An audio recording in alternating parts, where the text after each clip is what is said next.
Resuming debate, the Honourable Member for Guelph. Mr. Speaker, I rise in the House this evening to speak in support of Bill C-393, an act to amend the Patent Act, Drugs for International Humanitarian Purposes, and to make a consequential amendment to another act. I strongly urge all members to support this act and the amendments put forward by my honourable colleagues from Halifax and from Windsor West, calling for a one-license solution to cut the red tape currently preventing the sale of generic drugs overseas, and to also restore the definition of pharmaceutical products to protect the knowledge developed by name-brand drug manufacturers. Accepting these amendments will simultaneously help those in the developing world and will also protect the investment and the knowledge developed by pharmaceutical companies.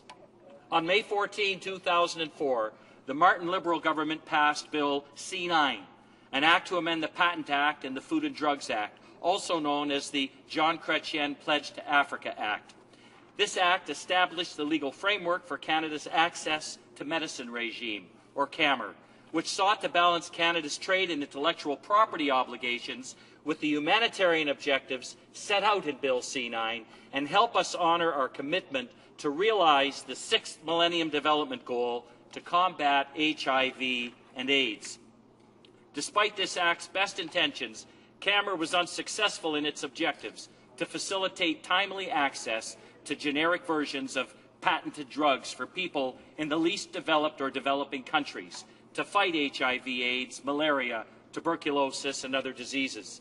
This act's complexities are blamed for the daunting inability and serious obstacles to the supply of generic drugs to fight HIV, AIDS in the developing world. And as a result, drugs have only been delivered to one country on one single occasion, Rwanda. Parliamentarians have made a number of attempts to fix the obstacles preventing the shipment of generic drugs to those who need it. And now we have another opportunity to meaningfully help those in need. This opportunity is now, right now. We have the chance to pass Bill C-393, which will help to clear these obstacles and reduce the complexity of the current CAMR regime so that we can begin to deliver on our pledge to improve the health of the world's poorest people.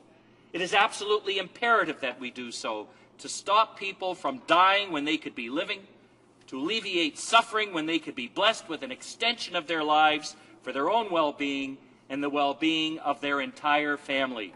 Mr. Speaker, the statistics are alarming. There are more than 33 million people living with HIV/AIDS globally, 22.5 million of which live in sub-Saharan Africa.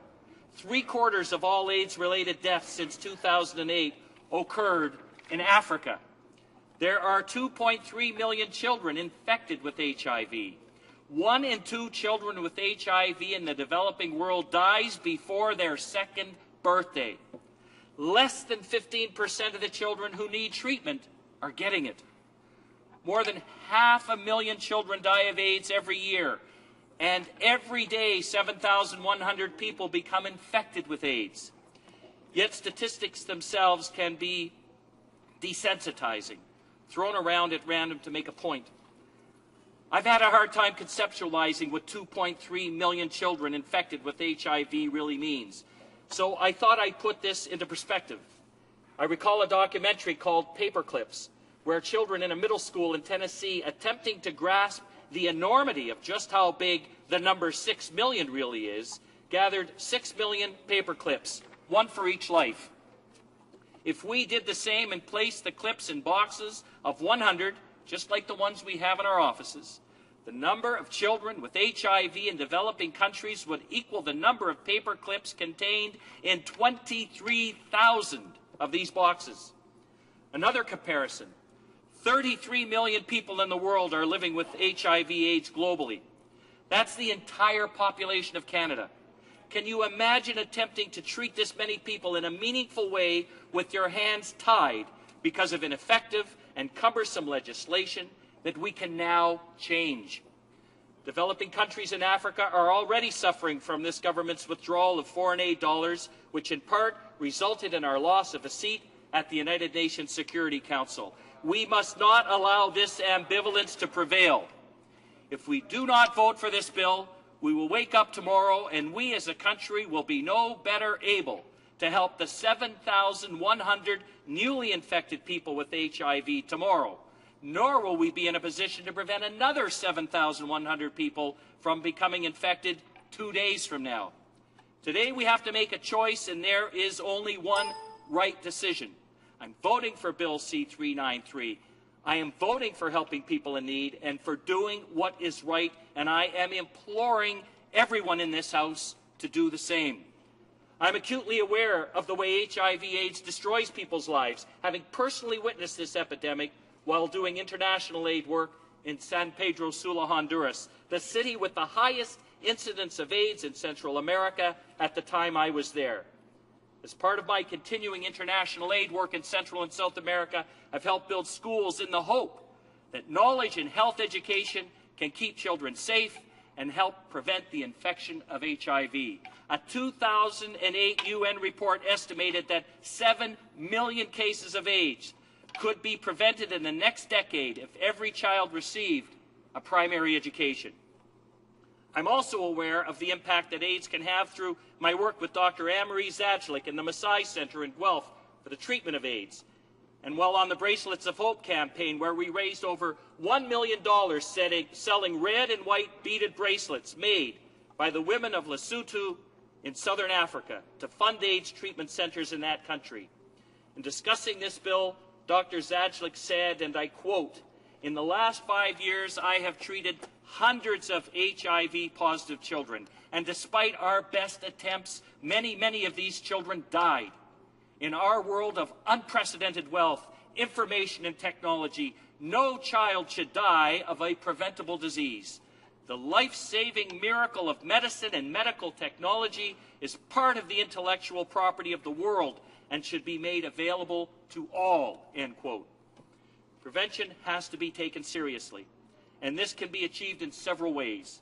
Building schools, improving educational programming, increasing HIV testing and treatment sites are but some of the ways. We must also facilitate the provision of antiretroviral drugs, or ARVs, that actually prevent the transmission of AIDS from a pregnant woman to their newborn. Providing these drugs will prevent infant deaths and will save hundreds of thousands of children from suffering from HIV/AIDS. In 2009, 370,000 children were infected with HIV during the perinatal and breastfeeding period of growth. That's 370,000 children who could have been saved through the use of ARVs and other HIV/AIDS drugs that would have prevented the transmission of this virus. And that's another 370,000 children who would not have grown into adulthood with the risk of passing HIV on to others. While resources need to be devoted to preventing HIV/AIDS, we must also acknowledge that we need to do our part to help treat HIV/AIDS in the developing world until it is eradicated. That means developing the best legislation and regulatory system possible to assure that generic and affordable medication is available for those who need it. According to a 2010 UN report, access to antiretroviral drugs has resulted in a gain of 14.2 million life years worldwide. In Botswana, AIDS-related deaths fell from 18,000 deaths in 2002 to 9,100 deaths in 2009 as a result of antiretroviral drug use. And accordingly, the rate of children orphaned by AIDS fell by 40%.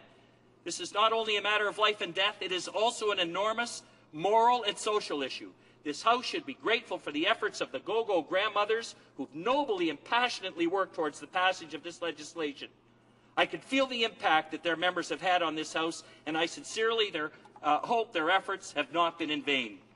If we pass this bill and embrace this noble strategy, we can prolong lives and prevent the transmission of this insidious disease. Imagine a world without AIDS where people can live and thrive, knowing that they will live to be able to provide for their loved ones and raise their children with the knowledge that they could have a child without transmitting HIV to them. A world where their energy can be spent productively, contributing to their families, communities, and economies.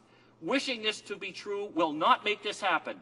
We must be intentional in our efforts to pass legislation so that it will happen. I implore you to vote with me in favor of Bill C-393 and make it happen. Thank you, Mr. Speaker.